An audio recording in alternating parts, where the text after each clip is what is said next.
মাথায় থাকবে তো নাকি ভাই?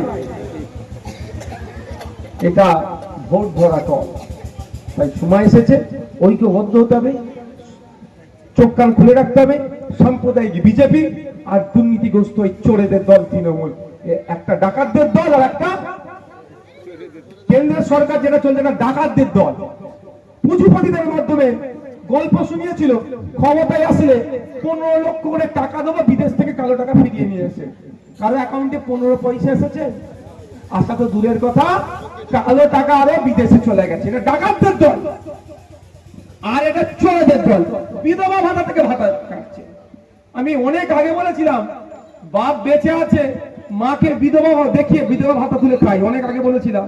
আর প্রমাণ আপনার এলাকায় করলেও পাওয়া যাবে, কিন্তু পাবলিকে এসেছে নদিয়া জেলাতে, নদিয়াতে সম্ভবত স্বামী বেঁচে আছে, বিধবা ভাতা তুলে খাচ্ছে, এই বিধবা ভাতা উঠছে। বুঝতে পারছেন? এই দলের হাত থেকে বাংলার মানুষকে বাঁচাতে হবে। বাংলার মানুষকে বাঁচাতে গেলে 2026-এ যে নির্বাচনটা আসছে, বিজেপি তৃণমূলের কথাটা কি হবে শোনা যাবে না। নির্বাচন আসছে, কানে তুলো ঢুকিয়ে নেন, চোখ বন্ধ করে নেন, টিভির সামনে বসবেন না, খবরের সামনে বসবেন না, অনুরোধ করছি। এই আপনার মাইন্ডকে চেঞ্জ করছে। শুধু বিজেপি এখন কোথায় আছে জানেন? আর বিজেপি তৃণমূলের লড়াইটা কোথায় জানেন? ইন্টারনেটে, সোশ্যাল সাইটে বিজেপি তৃণমূলের লড়াই, সোশ্যাল সাইটে বিজেপি আছে।